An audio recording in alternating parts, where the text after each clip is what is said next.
교회 참석 인원이 제한받기 시작된 이후로 가장 많은 성도님들이 이렇게 예배당에 모여서 함께 예배드리고 이 말씀 듣는 것 같습니다.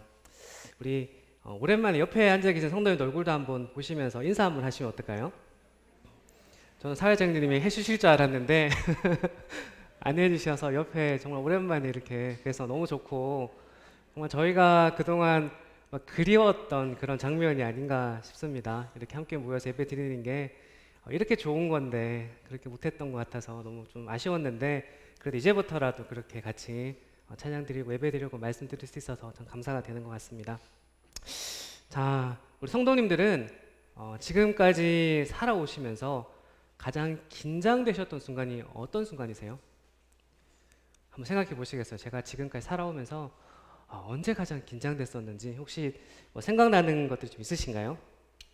개인마다 다양한 그런 상황들이 있으실 것 같은데 이제 한 10일 앞으로 다가온 수능을 앞둔 그런 고3들은 지금 막 두근두근 거리면서 긴장되는 순간들을 보내고 있을 테고 또 막상 수능 당일 됐을 때 시험지를 눈앞에 두면 그 긴장감이 최고조에 달할 거라고 생각이 듭니다. 그리고 어떤 분들은 결혼을 앞뒀을 때 가장 긴장했을 것 같고 또는 출산, 그 회사에서의 승진 이런 것들을 참 다양한 순간들을 통해서 긴장되는 것들을 많이 겪으셨을 것 같은데요.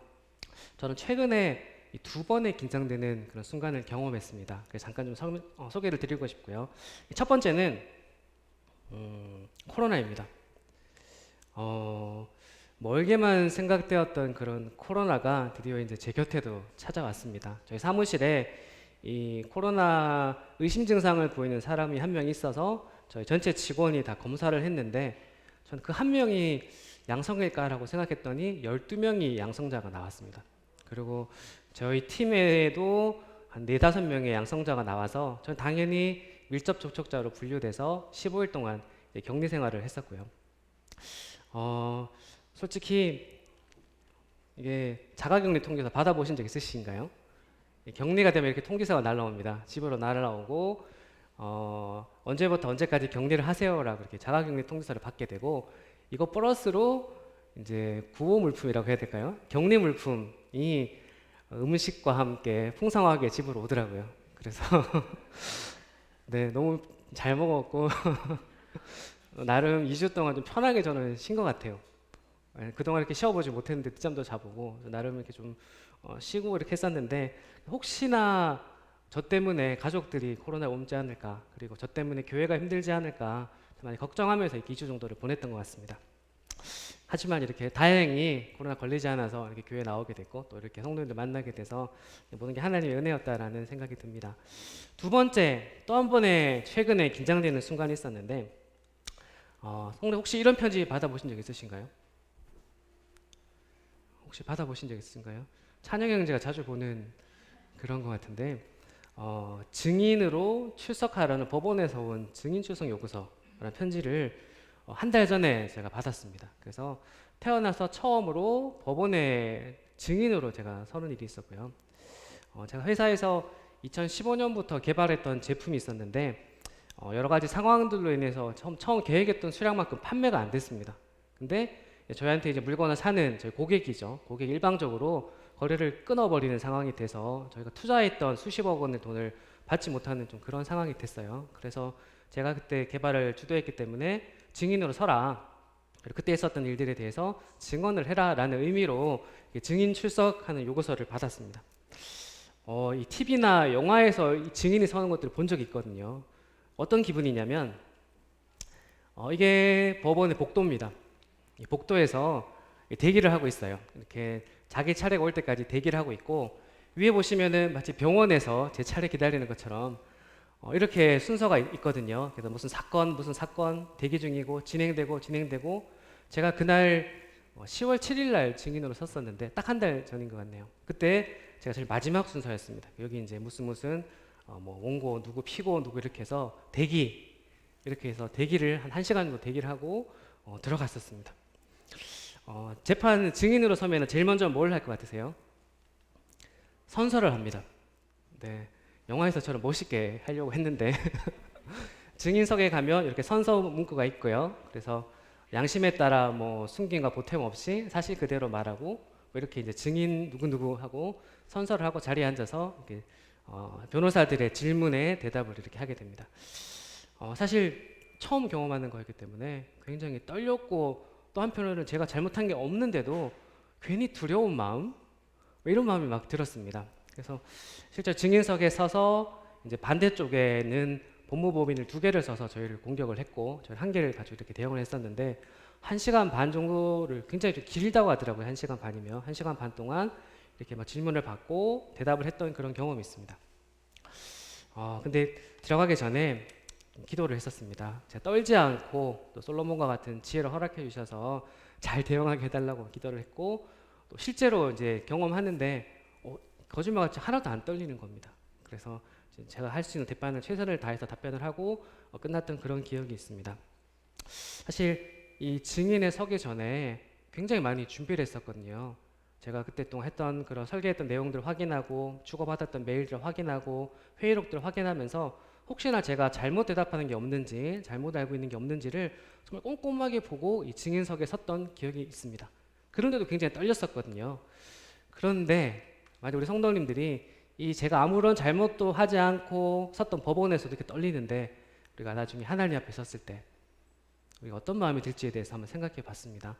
우리 구원받은 성도님들은 우리가 이 땅에서 어떻게 주님을 섬겼는지에 따라서 이 그리스도의 심판대 앞에 서서 우리의 했던 일들에 대해서 보상을 받는 분들도 계실 거고, 또 그것에 대해서 어떻게 보면 책망 아닌 책망을 받는 분들도 있을 것 같아요. 그래서 심판대를 우리는 대비하면서 살아야겠다라는 그런 생각을 이번 증인석을 경험하면서 겪었었거든요. 우리 성도님들은 그 그리스도 심판대를 대비하면서 지금 살고 계신가요? 내가 주님 앞에 섰을 때 주님께서 나에게 어떤 말씀을 하실지에 대해서 혹시 생각을 해보신 적 있으신가요? 내가 지금까지 30년, 40년 동안 살아왔는데 그 살아왔던 순간을 되돌아본다면 과연 하나님께서 나의 삶에 대해서 수고했다 라고 면류관을 주실지, 아니면 너 왜 그렇게밖에 못 살았느냐, 내가 너 때문에 십자가에서 죽어서 너를 위해서 큰 은혜를 베풀었는데 그 사랑을 알면서도 왜 그렇게 살았냐라고 하나님께 책망 아닌 책망을 받을까요? 한번 성도님들 스스로 한번 생각해 보시면 좋겠습니다. 오늘은 우리 성도님들과 함께 그리스도의 심판대 앞에 서게 될 자신의 모습을 한번 기억해 보시면서, 그래도 많이 부족하지만 하나님 앞에서 큰 부끄러움을 당하지 않도록 잘하였다, 수고하였다라는 말을 들을 수 있도록 우리가 마땅히 살아야 하는 삶의 기준이 되는 이 하나님의 기준이라는 제목으로 우리 성도님들과 함께 말씀을 나누기를 원합니다. 성경에는 이 하나님의 말씀을 지키기 위해서 정말 열심히 노력하는 수많은 사람들의 이야기가 담겨져 있습니다. 성도님들은 가장 생각나는 사람 또는 민족 누가 있나요? 누가 가장 생각나시나요? 수십 명이 막 확 지나가시죠. 너무 많아서 말씀 못 하시는 것 같은데, 정말 많은 사람들이 하나님의 말씀을 지키기 위해서 노력하고 또 자신의 목숨까지도 아끼지 않고 내어놓는 그런 수많은 사람들이 있습니다. 오늘 먼저 한번 사람이 아니라 한 민족에 대해서 잠깐 먼저 생각해 보는 시간을 갖도록 하겠습니다. 이 민족은 하나님께서 특별히 선택하신 민족이고, 또 사랑하셨고 또 지켜주셔서 그 누구보다도 큰 은혜를 경험한 자들, 누군지 아시죠? 오늘 저희 복수게임 문제도 우리 유치동, 유초등부 복수게임 문제도 나왔었는데 바로 이스라엘 민족들, 유대인들이죠. 그런데 이 성경의 말씀을 통해서 우리가 너무나 잘 알고 있듯이 이들은 하나님의 크신 사랑을 누구보다도 많이 받은 자들이었지만 하나님의 말씀에 전적으로 순종하는 삶과는 조금 동떨어져 있는 그런 삶을 사는 자들이 유대인이었던 것 같습니다. 어쩌면 이 밖으로 드러나는 모습들, 우리가 눈으로 볼 수 있는 모습들은 하나님께서 원하시는 그런 모습에 합당하게 살고 있는 것처럼 보일지도 모르지만 그들의 삶은 결코 이 하나님의 마음을 만족시키지 못한 그런 삶을 사는 자들이었습니다. 우리 로마서 10장 2절에서 3절 말씀을 잠깐 살펴보겠습니다. 성경을 찾으셔도 좋고요, 앞에 있는 PPT를 보셔도 좋을 것 같습니다. 자, 로마서 10장 2절에서 3절 말씀을 우리 형제 자매님들 함께 한번 큰 소리로 읽어보도록 하겠습니다. 자, 준비되셨나요? 네, 시작. 내가 증언하노니 그들이 하나님께 열심히 있으나 올바른 지식을 따르는 것이 아니니라. 하나님의 의를 모르고 자기 의를 세우려고 힘써 하나님의 의에 복종하지 아니하였느니라. 네, 유대인들은 분명 하나님을 향한 자기 나름대로의 열심이 가득한 자들이었습니다. 하지만 이 하나님을 향한 올바른 지식을 따르는 것이 아니라 하나님의 의가 무엇인지 제대로 알지 못한 채 자기 의를 세우기 위해서 정말 열심히 살아가던 자들이 바로 이 유대인들이었죠. 이 성도님들이 생각하실 때 이 세상에서 가장 불쌍한 자라고 생각한다면 누가 가장 먼저 떠오르시나요? 네, 나 이렇게 하지 마시고 내가 가장 불쌍해 이렇게 말씀하지 마시고 이 세상에서 가장 불쌍한 자들이라고 생각한다면 누가 있을까요? 뭐 가난한 사람들도 있을 수 있고 또 지식이 없는 무지한 사람들, 건강을 잃은 사람들, 뭐 사랑한 자들을 잃은 사람들, 뭐 이런 사람들도 분명 세상의 기준에서는 불쌍한 사람들이 될 수 있습니다. 또는 뭐 최근에 이 나라를 무장 세력에 빼앗긴 뭐 아프가니스탄 사람들처럼 자기 나라를 잃고 또 돌아다니는 수많은 난민들 동안 굉장히 불쌍하다라고 생각할 수 있죠. 그런데 제가 생각하는 가장 세상에서 불쌍한 사람은 여호와의 증인 그리고 하나님의 교회, 신천지, 뭐 통일교 등과 같이 이단에 빠져 있는 이 사람들이 가장 불쌍하다라는 그런 생각이 듭니다. 그들은 이 땅에서의 어려운 삶이 아니라 이 죽음 이후 영원한 멸망으로 이 다름질하고 있기 때문에 진정으로 불쌍한 자들이죠. 그들은 이 잘못된 가르침과 잘못된 지식, 잘못된 진리를 따르기 위해서 이 자신의 모든 삶을 투자하여 그 길이 생명의 길이라고 착각하면서 죽음의 길로 누구보다 열심히 달려가고 있는 자들이 여기 보이는 불쌍한 사람들입니다. 그렇다면은 이런 사람들이 무엇을 잘못하여 이런 삶을 살고 있을까요? 여기 나오는 뭐 여호와의 증인들, 하나님의 교회, 신천지, 통일교 보시면은 저 이 사진을 찾아보면서 좀 약간 소름 끼치는 느낌이 좀 들긴 하더라고요. 이 모습들을 보면서. 근데 여기에 속해 있는 이 수많은 사람들이 도대체 무엇을 잘못했기 때문에 이런 삶을 살고 있는 것일까요? 단지 이 사람들은 마음이 힘들고 그리고 무엇인가 의지하고 싶을 때 그들에게 처음 다가온 것이 이단의 가르침이었습니다. 그렇기 때문에 어쩌면 그렇기 때문에 지금 이런 모습으로 살고 있는 것일지도 모릅니다. 만약에 우리가 정말 힘들고 어려운 순간에 정말 진실된 하나님의 복음이 아니라 이런 거짓된 그런 진리가 저희 속에 들어왔다면 어쩌면 저희도 지금 저게 속해 있을지도 모른다라는 생각이 듭니다. 사람이 정말 뭔가 의지하고 싶을 때 내가 힘들 때 옆에서 이렇게 도와주면 마음이 끌릴 수밖에 없잖아요. 그래서 특히 신천지 같은 경우는 그런 포교 활동을 굉장히 잘한다고 제가 들었거든요. 그래서 이 교회 다니는 성도님들도 마음이 힘들고 연약해졌을 때 신천 이단으로 빠지는 경우들도 본 적이 있습니다. 그래서 이 우리가 받은 이 구원 이것은 전적으로 우리의 노력이 아니라 전능하신 하나님의 은혜라는 사실들을 우리가 기억해야 될 것이고 또 제가 이 교회에 속한 특히나 이 송도교회에 제가 속해 있다라는 이 사실이 정말 하나님께 큰 감사가 되는 것 같습니다. 자, 우리 말씀 한 구절 더 보겠습니다. 이 자신들의 세운 열심의 기준에 따라라고 이렇게 제가 적어봤는데 이 유대인들은 자신들이 세운 그 나름대로의 열심의 기준에 따라서 그것을 지키고자 최선을 다해 살아가는 자들이었죠. 그런데 그 잘못된 기준으로 인해서 하나님께서 보내신 구원자를 자신들이 그렇게 기다리고 있던 그 메시아를 그들 자신의 손으로 십자가에 죽이는 큰 잘못을 그들은 저지르게 됩니다. 물론 그 모든 일들이 하나님의 계획하심이었기 때문에 또 그 일로 인해서 우리와 같은 이방인들에게도 하나님의 은혜가 전해졌기 때문에 어쩌면 그들의 이 잘못된 열심에 대해서 우리가 감사해야 될지도 모르지만 어쨌든 이들은 이 자신들이 세운 열심의 기준에 따라서 잘못된 그 열심을 보이는 자들이었습니다. 유대인들 그러면 가장 먼저 생각나는 게 어떤 거 있으세요? 지금 이 시대에 살아가는 유대인들 그러면 제일 먼저 생각나는 것들은 가장 똑똑하고 권력의 정점에 서 있고 그 다음에 모든 재물의 정점에 서 있는 사람들이 유대인들이라는 사실들을 성도들 잘 아실 겁니다. 이들이 결코 머리가 나빠서 그런 잘못을 저지른 게 아니죠. 그렇죠? 굉장히 똑똑한 자들이지만 유대인들은 하나님께서 진정으로 원하시는 것에 초점을 맞추지 못했고 자신들의 생각과 그리고 과거에 얽매여서 이런 잘못된 삶을 살아가고 있는 것입니다. 그런데 우리가 기억해야 될 것은 우리도 동일한 잘못을 저지를 수 있다라는 사실이죠. 유대인들만 자신들이 세운 기준에 열심의 기준에 따라 사는 것이 아니라 우리 성도님들 또한 이런 잘못된 열심으로 자기가 세운 잘못된 기준에 따라서 동일한 잘못을 저지를 수 있다는 사실을 성도님 기억하셔야 됩니다. 내 생각대로 내가 원하는 그 기준대로 살아간다면 잘못을 저지를 수 있습니다. 이 하나님은 우리의 이러한 연약함을 누구보다도 잘 알고 계시는 분이시기 때문에 우리가 어떻게 살아야 할지에 대해서 그 기준을 명확하게 말씀해 주고 계십니다. 바로 우리가 매일 묵상하고 있는 이 성경책, 이 성경을 통해서 하나님께서는 무엇이 옳은지 무엇이 그른지에 대해서 너무나 명확하게 우리에게 깨달음을 말씀을 주고 계십니다. 우리 성도님들은 매일 말씀을 통해서 성령님께서 하시는 그 목소리에 귀를 기울이시는 삶을 살고 계시죠? 네.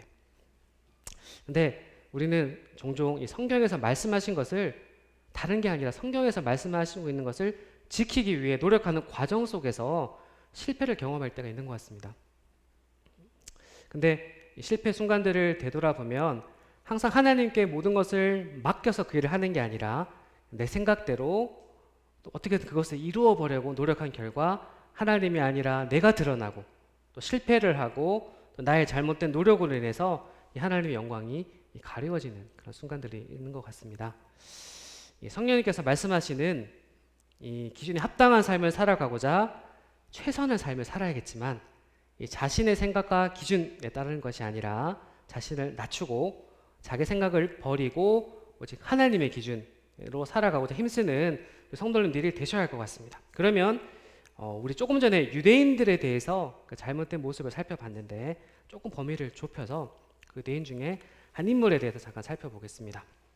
이 사람은 유대인 중에서도 누구보다도 뛰어난 자였고 또 열심히 가득한 자였고 또 하나님을 위해서 그 어떤 일도 망설임 없이 행하던 자.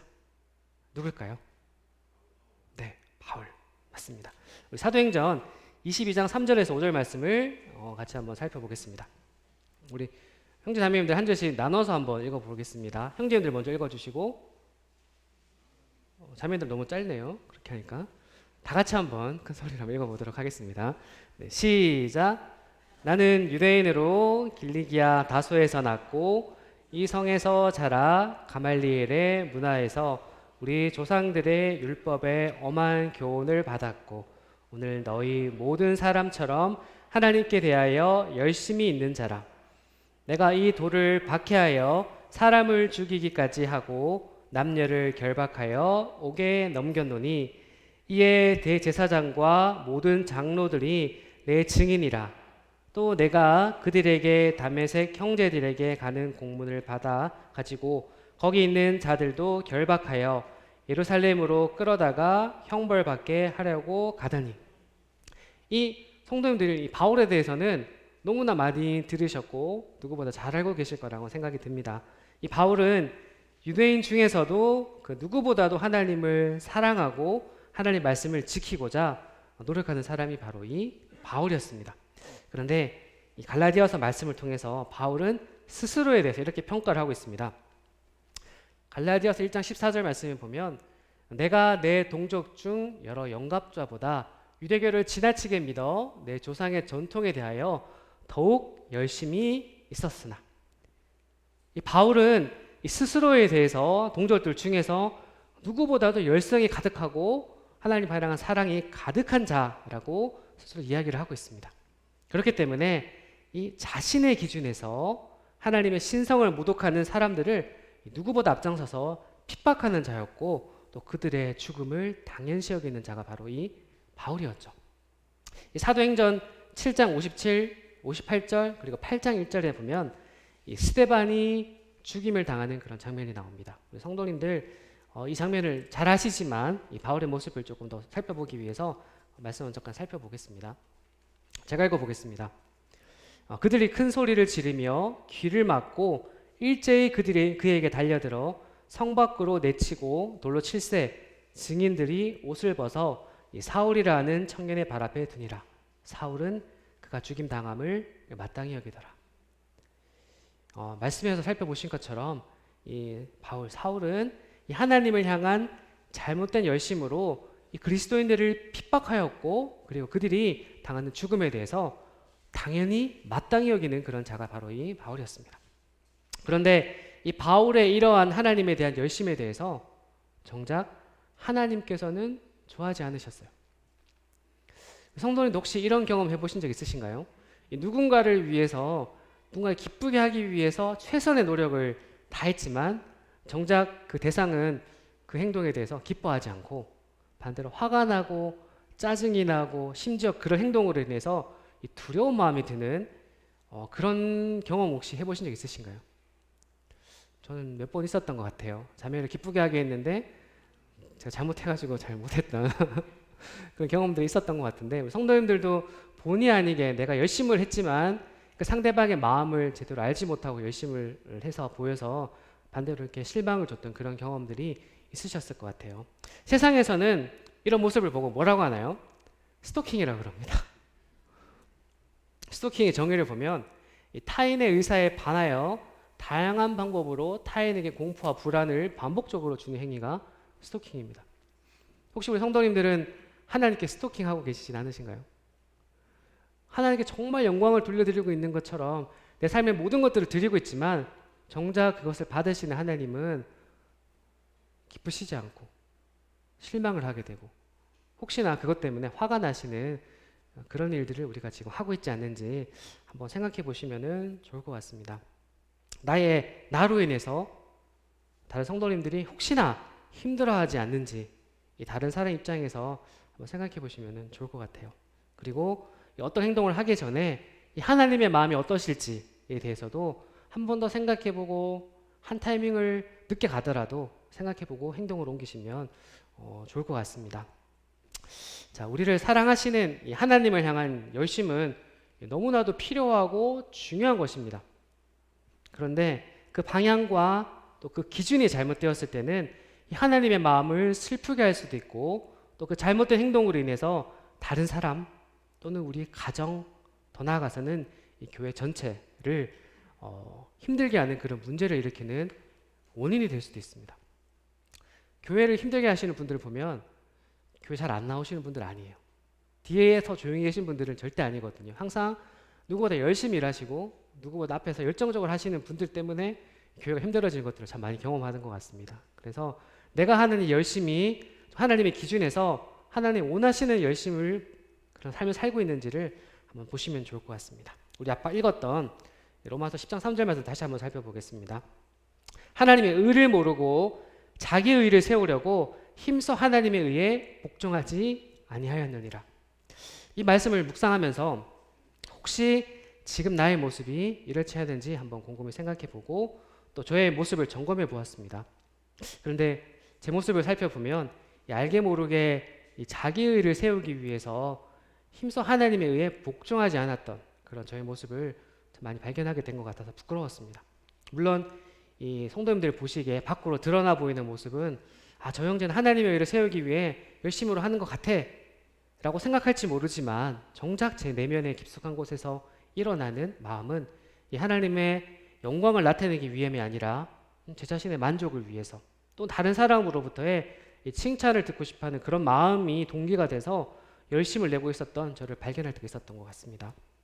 혹시나 이런 잘못으로 인해서 다른 성도님들 누군가의 마음을 상하게 했거나 또는 그 마음에 실족하게 한 것이 아닌지 참 두려운 마음이 들었고요. 혹시나 그런 마음을 가지신 분이 계시다면 이제 이 시간을 빌어서 죄송하다는 그런 사과의 말씀을 드리고 싶습니다. 네. 자, 그렇다면 이제부터는 자기의를 세우지 않기 위해서는 어떻게 해야 될지에 대해서 한번 함께 나누는 시간을 갖기를 원합니다. 사실 그 대답은 너무나 간단합니다. 우리 3절 말씀을 다시 한번 제가 읽어보면 하나님의 의를 모르고 자기 의를 세우려고 힘써 하나님의 의에 복종하지 아니하였느니라 라고 말씀이 있죠. 그 해결 방법을 살펴보겠습니다. 해결 방법은 3절 말씀을 반대로 읽으면 됩니다. 3절 말씀을 반대 의미로 읽으면 어떻게 될까요? 자, 이렇게 되겠죠. 하나님의 의를 알고 자기 의를 세우지 않으려고 힘써 하나님의 의에 복종하였다. 사실 모든 세상의 진리는 굉장히 간단한 것 같아요. 잘못된 게 있으면 해결책도 바로 우리 옆에 있는 것 같습니다. 다시 한번 볼까요? 하나님의 의를 알고 자기 의를 세우지 않으려고 힘써 하나님의 의에 복종하였다. 그렇다면 이 자기 의를 세우지 않기 위해서 하나님의 의가 무엇인지에 대해서 우리 성도님들이 명확하게 아시면은 하나님의 의에 대해서 우리가 세울 수 있을 것 같아요. 자, 우선 이 하나님의 의를 분명히 알기 전에 그 반대 의미인 이 자기 의가 무엇인지를 먼저 한번 살펴보겠습니다. 이 마태복음 6장 1절 말씀에 보면 이 자기 의에 대해서 명확하게 설명을 하고 있습니다. 자, 마태복음 6장 1절 말씀 우리 같이 한번 읽어보도록 하겠습니다. 시작. 사람에게 보이려고 그들 앞에서 너희 의를 행하지 않도록 주의하라. 그리하지 아니하면 하늘에 계신 너희 아버지께 상을 받지 못하느니라. 자, 하나님께 영광을 돌리기 위해서가 아니라 이 다른 사람의 시선을 중요시하고 이 다른 사람의 판단을 중요하게 생각하고 또 다른 사람으로부터의 칭찬을 중요시하면서 자기를 드러내기 위해서 하는 행위에 대해서 성경에서는 자기의라고 이렇게 말씀하고 계십니다. 물론 열심히 우리가 주님 일을 하다 보면 다른 사람으로부터 칭찬을 받을 수 있습니다. 그게 잘못됐다는 것은 아닙니다. 하지만 1절 말씀처럼 이 하늘에 계신 너희 아버지께 상을 받지 못한다는 것을 기억해야 될 것입니다. 우리 가끔 이런 얘기를 하시죠. 어떤 제가 성도님들 이야기하신 거 들었는데 제가 수고하셨어요 라고 칭찬을 했었는데 그분이 에이 하늘에서 받을 상이 줄었다 이렇게 말씀하신 걸 제가 들은 적이 있거든요. 물론 뭐 그게 뭐 칭찬하는 게 잘못된 게 아니지만 그런 마음을 가지면서 드러나지 않게 하나님의 영광만을 위해서 최선의 노력을 다하는 그런 성도님들이 되시면은 더욱더 좋을 것 같습니다. 자, 우리 이어서 한 구절 더 살펴보겠습니다. 누가복음 18장 9에서 14절 말씀인데 이거는 말씀은 시간이 조금 여유가 있는 것 같아서 읽어볼까요? 우리 같이 한번 읽어보도록 하겠습니다. 내용들 우리 성도님들 잘 아시는 바리새인과 세리의 모습인데 이 바리새인의 모습을 통해서 자기의 모습을 우리 명확하게 한번 생각해 보겠습니다. 자, 같이 읽어보겠습니다. 시작. 또 자기를 의롭다고 믿고 다른 사람을 멸시하는 자들에게 이 비유로 말씀하시되 두 사람이 기도하러 성전에 올라가니 하나는 바리새인이요 하나는 세리라. 바리새인은 서서 따로 기도하여 이르되 하나님이여 나는 다른 사람을 곧 토소액 불의 간음을 하는 자들과 같지 아니하고 이 세리와도 같지 아니함을 감사하나이다. 나는 일해에 2번씩 금식하고 또 소득의 11조를 드리나이다 하고 세리는 멀리 서서 감히 눈을 들어 하늘을 쳐다보지도 못하고 다만 가슴을 치며 이르되 하나님이여 불쌍히 여기소서 나는 죄인이로소이다 하였느니라. 내가 너희에게 이르노니 이에 저 바리새인이 아니고 이 사람이 의롭다 하심을 받고 그의 집으로 내려갔느니라. 무릇 자기를 높이는 자는 낮아지고 자기를 낮추는 자는 높아지리라 하시니라. 자, 하나님께서 이 비유로 하신 말씀 내용을 통해서 이 자기의에 대해서 다음과 같이 정의할 수 있습니다. 이 말씀에서 나오는 말씀들을 보면 이 9절 말씀에 의롭다고 믿고 다른 사람을 멸시하는 자들이라는 표현이 있죠. 이 자기의에 빠져 있는 자들은 자기 스스로를 의롭다고 여기며 그 위에 다른 사람들을 멸시하고 비판하는 잘못을 저지르게 됩니다. 혹시 내 기준에 서서 다른 사람을 비판하고 있지는 않으신가요? 자, 우리 지금까지 자기의에 대해서 짧게 살펴보았는데 크게 3가지로 자기의를 정의할 수 있습니다. 첫 번째는 이 하나님의 영광이 아니라 자기의 영광을 위하는 것. 그리고 2번째는 스스로 의롭다고 여기는 것. 그리고 3번째는 이 자기의 기준에 따라 다른 사람을 판단하고 멸시하는 것. 이게 성경에서 말하는 자기의라는 것을 우리가 알 수 있습니다. 같이 한번 읽어볼까요? 자기의에 대해서 혹시나 읽으시면서 마음에 혹시 찔리는 게 있으신지 생각하면서 읽어보도록 하겠습니다. 자, 첫 번째 시작. 하나님의 영광이 아니라 자기의 영광을 위하는 것. 두 번째, 스스로 의롭다고 여기는 것. 세 번째, 자기의 기준에 따라 다른 사람을 판단하고 멸시하는 것. 자, 이 세 가지를 한마디로 정의하면 이렇게 됩니다. 나의 자아가 완전히 드러나는 것. 자기의라는 것은 하나님이 아니라 이 자기의 자아가 완전히 드러나는 것. 이게 바로 자기의라고 우리가 표현할 수 있을 것 같습니다. 자, 그럼 이제부터는 하나님의 의가 무엇인지 우리 한번 살펴보도록 하겠습니다. 이 바울은 이 하나님의 의에 대해서 다음과 같이 이야기를 하고 있습니다. 빌립보서 3장 3절 말씀을 우리 같이 한번 읽어보도록 하겠습니다. 자, 시작.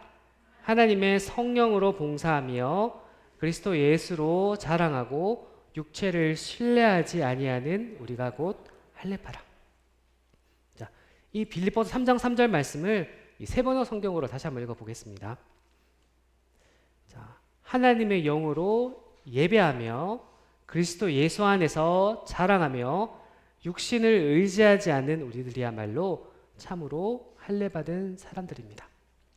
이 바울은 이 말씀을 통해서 이 자기의를 드러내기 위한 허례의식이 가득한 예배가 아니라 성령 안에서 하나님께 진정으로 드려지는 진정으로 예배를 드리며 나의 어떠함이 아니라 예수님 안에서 자랑하고 이 나의 육신 즉 이 나의 기준을 따라서 의지하지 않는 것이 참으로 할례받은 사람 즉 그리스도 예수를 통해서 구원받고 하나님의 의에 따라 행동하는 자라고 이렇게 바울은 이야기를 하고 있습니다.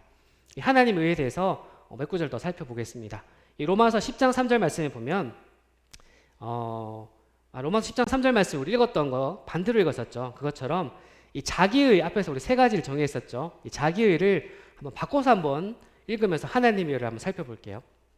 자, 우리 아까 자기의 세 가지 정의를 이렇게 했었습니다. 하나님 영광이 아니라 자기의 영광을 위하는 것, 스스로 의롭다고 여기는 것, 자기 기준에 따라 다른 사람을 판단하고 멸시하는 것을 자기의라고 했었는데 그래서 이걸 바꿔서 한번 하나님의 의가 무엇인지 살펴보겠습니다. 첫 번째, 자기의 영광이 아니라 하나님의 영광을 위하는 것이 바로 하나님의 의가 되고요. 그리고 스스로 의롭다고 여기지 않는 것, 이것 또한 하나님의 의가 될 수 있습니다. 마지막으로 하나님의 기준에 따라 다른 사람을 판단하지 않는 것. 자, 이것이 바로 하나님의 의라고 정리할 수 있을 것 같습니다. 우리 하나님의 의에 대해서 한번 밑에 변환한 것만 같이 한번 읽어볼까요? 자, 하나님의 의는 첫 번째로 자기의 영광이 아니라 하나님의 영광을 위하는 것. 두 번째는 스스로 의롭다고 여기지 않는 것. 마지막 세 번째로 하나님의 기준에 따라 다른 사람을 판단하지 않는 것. 앞에서 바울이 빌립보서 3장 3절에서 이야기한 하나님의 의와 그리고 방금 자기의 의를 반대로 읽은 이 하나님의 의가 내용이 일치하는 것을 혹시 느끼셨나요? 바울이 빌립보 3장 3절에서 이야기한 하나님의 의 그리고 자기의 의를 반대로 했던 요 세 가지를 완전히 일치하는 것을 비교해 보면 알 수가 있습니다. 하나씩 비교해 보겠습니다. 자, 첫 번째 자기 영광이 아니라 하나님의 영광을 위하는 것이라고 우리가 이야기했었는데 아까 우리 반대로 읽었던 것을 보면 성령 안에서 진정으로 드려지는 예배를 통해 하나님만이 영광을 받으신다. 이것이 바로 하나님의 의다. 완전히 동일하게 말씀하고 있고요. 두 번째를 보면 스스로 의롭다고 여기지 않는 것. 이것 또한 나의 어떠함이 아니라 예수님 안에서 자랑하는 것이라고 일치하는 것을 볼 수가 있습니다. 마지막 세 번째를 보면 하나님의 기준에 따라 남을 판단하지 않는 것. 이것은 나의 육신, 즉 나의 기준에 따라 의지하지 않는 것이라고 이렇게 바꿔서 이야기해 볼 수가 있습니다. 지금까지 하나님의 의가 무엇인지에 대해서 함께 살펴보았는데요. 그렇다면 우리가 어떻게 하면 하나님의 의가 드러나는 삶을 살 수 있을지 한번 생각해 보는 시간을 갖겠습니다. 가장 근본적인 시작은 예수 그리스도를 구원받는 것에서부터 하나님의 의가 드러나는 삶을 살 수가 있습니다. 로마서 3장 22절 말씀을 보면 곧 예수 그리스도를 믿음으로 말미암아 모든 믿는 자에게 미치는 이 하나님의 은이 차별이 없다라고 말씀하고 있습니다. 우리에게 이 하나님의 의가 미치기 위해서는 먼저 예수 그리스도를 믿는 자가 되어야 합니다. 예수님을 믿지 않는 사람은 스스로 아무리 노력하더라도 하나님의 의가 드러나는 삶을 살 수 없기 때문에 살 수가 없습니다. 왜냐하면 그는 아직 자기 스스로가 주인의 삶을 살고 있는 자들이기 때문에 절대로 하나님의 삶이 드러나는 삶을 살 수가 없죠. 그리고 이 고린도후서 5장 21절 말씀을 보면 하나님이 죄를 알지도 못하신 이를 우리를 대신하여 죄로 삼으신 것은 우리로 하여금 그 안에서 하나님의 의가 되게 하려 하심이라 라고 또 하나님의 의에 대해서 이렇게 말씀하고 계십니다. 이 하나님은 우리 성도님들이 이 하나님의 의를 알고 힘써 지키는 삶을 살아가기를 누구보다 원하고 계십니다. 왜냐하면 그것이 하나님이 사람을 창조하신 목적에 합당한 것이고 그것이 창조물을 우리가 가장 행복하게 살아가는 길임을 우리 직접 만드신 하나님께서는 누구보다 잘 알고 계시는 분이시기 때문에 우리에게 이렇게 말씀하고 계신 것이죠. 이 하나님은 우리 성도님들에게 그런 참된 행복을 주시기 위해 죄를 알지도 못하는 예수님을 우리 땅에 아낌없이 보내주셨습니다. 그 큰 사랑을 받은 우리 성도님들은 이제 그 하나님의 창조의 목적에 합당하게 살아가야 되고요. 그리고 그렇게 살아가기 위해서는 이 하나님의 의를 올바로 알고 그걸 살아가기 위해서 우리 성도님들이 그걸 판단하고 하셔야 되는데 가장 중요한 게 있습니다. 우리가 하나님의 의를 올바로 알고 살아가기 위해서는 정확하게 우리 위치가 어딘지에 대해서 생각하셔야 돼요. 우리가 지금 위치하고 있는 것이 어딘지. 이 하나님의 의에 나오는 이 의라는 글자는 한자로 뜻이 뭔가요? 어떤 의인가요? 자, 옳을 의자, 의로울 의자라고 우리가 알 수가 있죠. 이 옳은 의자는 성도님들 많이 보셨을 것 같아요. 옳은 의는 크게 두 가지 한자가 결합된 한자입니다. 뭐와 뭐가 결합됐나요? 그쵸? 자, 양양과 나하자. 이 두 가지가 결합된 한자가 바로 옳은 의자라는 한자입니다. 이 네이버에 찾아보시면 굉장히 재미있게 표현해 있어요. 나중에 한번 찾아보세요. 우리 성도님들이 구원받은 그리스도인들이 이 한자를 보면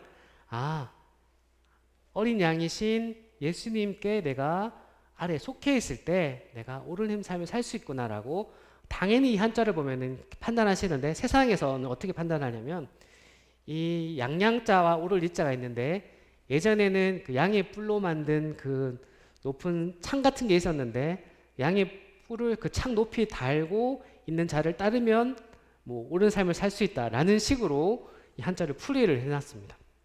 보면서 조금 저는 억지가 아닌가라고 생각이 들었는데 이 우리가 성도님들이 정확하게 살아가기 위해서는 이 양 아래 내가 위치하고 있을 때 우리가 올바른 하나님 의에 속한 합당한 그런 삶을 살 수 있다는 것을 이 한자를 통해서 우리가 알 수가 있습니다. 즉, 이 하나님의 의를 위해서 살아간다는 것은 나는 이제 예수 그리스도에게 속한 자가 돼서 내가 머리가 아니라 그리스도 예수님이 나의 머리가 되셔서 모든 것을 판단하시고 행하시도록 그분께 모든 것을 맡기고 그분의 뜻대로 우리는 몸이 살아갈 때 우리 하나님의 의를 위해서 살아갈 수 있게 되는 것이죠. 물론 누군가 밑에서 살아가는 게 쉬운 일은 아닙니다. 내 생각대로 하는 게 더 좋을 때도 있고 다른 사람의 이야기를 듣고 하는 것이 옳지 않다라고 여길 때가 있거든요. 근데 성도 혹시 그런 경험 해보셨나요? 세상에서도 굉장히 능력 있고 그다음에 판단 능력이 뛰어나고 부유한 자 밑에서 내가 들어가 있을 때 그분 밑에 있을 때 편해지는 것도 느낄 수가 있습니다. 내가 뭔가 책임 안 져도 되고 하라는데 시킨 것만 하면 되는 그런 편안함들을 혹시 느낀 경험이 있으실지도 모르겠는데 근데 하물며 이 세상을 창조하신 그 하나님께 내가 속해 있을 때 내 모든 것을 맡길 때 얼마나 편한 삶을 우리가 살 수 있을까요? 그런 것들을 우리 성도님들 한번 경험해 보시면 좋을 것 같습니다.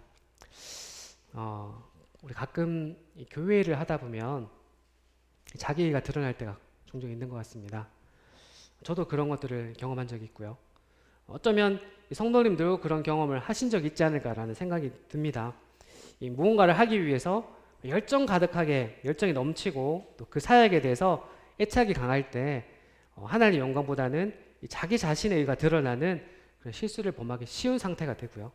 그런 순간을 사탄이 결코 놓치지 않고 그 틈을 타서 그 마음을 더 힘들게 하는 것들을 저는 경험해 본 것 같습니다. 그래서 이 하나님의 사역을 감당할 때는 특히 그 사역이 잘 이루어지고 있다라고 생각될 때에는 더욱더 주의해야만 될 것 같고요. 그리고 무언가를 판단하고 결정할 때는 반드시 하나님께 그 행할 바를 물어보고 행동하셔야만 할 것 같습니다. 우리 마지막으로 이스라엘 백성들의 이 잘못된 결정에 대해서 한 구절만 살펴보고 말씀 마치도록 하겠습니다. 이스라엘 백성들은 이 광야에서 40년이라는 시간을 보낸 이후에 이 가나안 땅을 점령하기 시작했죠. 우리 최근에 유초등부에 여호수아 말씀을 통해서 여리고성을 함락하고 또 아이성 전투를 하는 모습들을 우리 아이들과 함께 나누고 있는데, 이렇게 이스라엘 백성들이 여리고성에서 대승을 거두고 나서 아이성에서 아간의 범죄함으로 인해서 패배를 하지만 다시금 아간의 범죄함을 하나님께서 벌하시고 나서 다시금 그들에게 큰 승리를 허락하십니다. 그런데 이러한 소문을, 이스라엘 백성들의 소문을 듣고 있던 그 주변의 가나안 땅에 살고 있던 사람들이 같이 모여서 이런 얘기를 하죠. 요단강 서쪽이라든가 여러 곳에 있는 지중해 연하 레바논에 이르는 곳에 사는 헷 사람, 아모리 사람, 가나안 사람, 브리스 사람, 히위 사람, 여부스 사람, 이 모든 왕들이 모여서 이 이스라엘 백성들하고 힘을 합쳐서 싸우기로 뜻을 모으게 됩니다. 그런데 히위 사람 중에서 이 기브온에 살고 있던 주민들은 여호수아가 여리고성과 아이성에서 한 일을 듣고 이 여호수아를 속이기로 결정을 합니다. 왜냐하면 싸워서 질 것을 분명히 알았기 때문에 속이기로 결정을 하죠. 그들은 이 가나안 땅에 살고 있던 주민이 아니라 마치 아주 먼 곳에서 온 사람처럼 그들의 낡은 옷을 입고 음식을 곰팡이 든 음식을 가지고 여호수아에게 다가와서 자기들이 이 종이 될 각오가 되었으니 평화 조약을 맺어달라고 그들에게 이야기를 합니다. 이 이스라엘 사람들은 여호수아 9장 7절에 나오는 말씀처럼 한 번은 의심을 하거든요. 이스라엘 사람들이 히위 사람들에게 이르되 너희가 우리 가운데 거주한 듯하니 우리가 어떻게 너희와 조약을 맺을 수 있겠느냐라고 이렇게 한 번 의심을 합니다. 하지만 이 거듭된 그들의 설명을 듣고 정말 큰 잘못을 그들은 결정을 하게 됩니다. 14절 15절 말씀을 같이 한번 읽어보겠습니다. 자, 시작. 우리가 그들의 양식을 취하고는 어떻게 할지를 여호와께 묻지 아니하고 여호수아가 곧 그들과 화친하여 그들을 살리리라는 조약을 맺고 회중 족장들이 그들에게 맹세하였다. 자, 이스라엘 백성들과 여호수아는 중요한 결정을 하는 데 있어서 하나님께 물어보지 않고 자신들의 기준, 자신들의 눈으로 보고 판단했던 그 근거로 잘못된 결정을 내리게 됩니다. 어떻게 되었을까요? 그 결정의 결과 보신 것처럼 그들이 조약을 맺은 후 사흘이 지나서 그들이 이웃에게 자기들 중에 거주한 자들의 함을 들었어요. 이들이 멀리서 왔던 자들이 아니라 주변에 있어서 자기를 속였다는 것을 그들은 비로소 알게 되죠. 그리고 그 결과 회중 족장들과 이스라엘 하나님 여호와로 그들이 맹세했기 때문에 이스라엘 자손이 그들을 치지 못한지라. 그러므로 회중이 다 족장들을 원망하게 됩니다. 자, 이들의 잘못된 일을 통해서 이스라엘 백성들이 그 지도자들에 대해서 원망하는 마음이 들게 되고 그 원망을 듣게 되죠. 이 잘못된 결정으로 인해서 다른 사람들로부터 원망을 들을 수는 있습니다. 우리도 그런 것들 경험하게 될 테고, 집에서도 제 잘못으로 인해서 제 자매라든가 아이들이 저한테 원망을 할 때도 있거든요. 회사에서도 마찬가지고 사람으로부터 그런 원망을 들을 수는 있습니다. 하지만 그 잘못된 결정으로 인해서 하나님의 명령을 거스르게 된다면 그것은 큰 문제가 될 수 있습니다.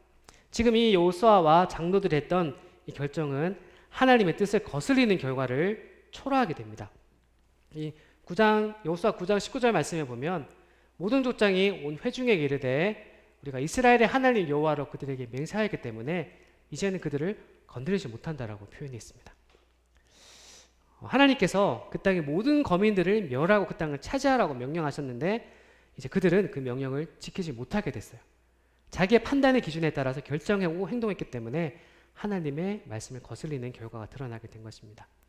이 고의로 그들이 하나님께 범죄한 것은 분명히 아닙니다. 하지만 그들이 이 잘못된 기준, 즉 이 자신의 생각에 따라 결정했을 때 하나님의 뜻에 반하는 결과를 우리는 초래하게 될 수가 있습니다. 이제 말씀을 정리하도록 하겠습니다. 오늘 이 하나님의 의에 대해서 함께 우리 생각해 봤습니다. 하나님의 의는 앞에서 우리 크게 세 가지로 정의될 수 있다고 말씀드렸죠. 첫 번째, 자기 영광이 아니라 하나님의 영광을 위하는 것. 두 번째, 스스로 의롭다고 여기지 않는 것. 세 번째, 하나님의 기준에 따라 결정하는 것.